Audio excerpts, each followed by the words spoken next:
For all the kids. There's a lot of different events going on. We're at the Great Pumpkin Farm too. What we're going to find are cool conditions this evening and things starting to warm up for the weekend. It does come at a little bit of a cost though, and we'll talk about it. 58 degrees was the high today. That's 5 degrees below average and sitting just 2 degrees below average for our morning. It was a cool start to the day, no doubt about it. And the 80s, well, Cincinnati not too far away, and we will get the 80s here by early next week. So we'll talk about how we're getting them here too.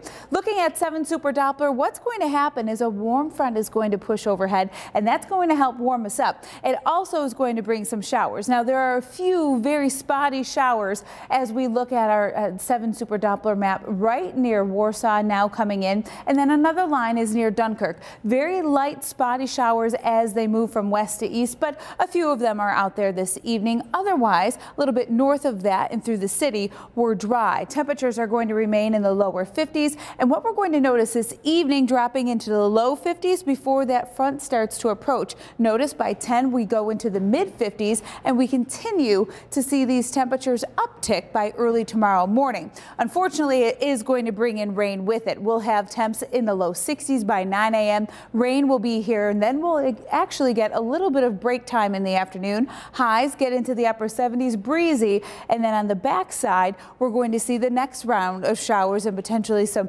thunderstorms roll across the area, some of which could really pack a punch too. So that's what we'll be watching a little bit later tomorrow afternoon. Hour by hour, this is what's happening overnight. Warm front starts to approach, and we're going to see some rain with that as it comes in. So by 7 a.m. we're a little bit on the wet side, and this continues till about noon. Now past noon, we're going to see this dive south. Some dry time then sets up, but where won't it be dry? The middle of the day, if you're going down to Ellicottville, you're going to find some rain around. But as this front sits, at least where it looks like it's going to sit, is just south of I-86. So I'll say that there will still likely be the shot of some rain into the late afternoon, kind of waving up and down. But if it stays south of I-86, then we're good in Ellicottville. The next batch is going to come in late in the evening.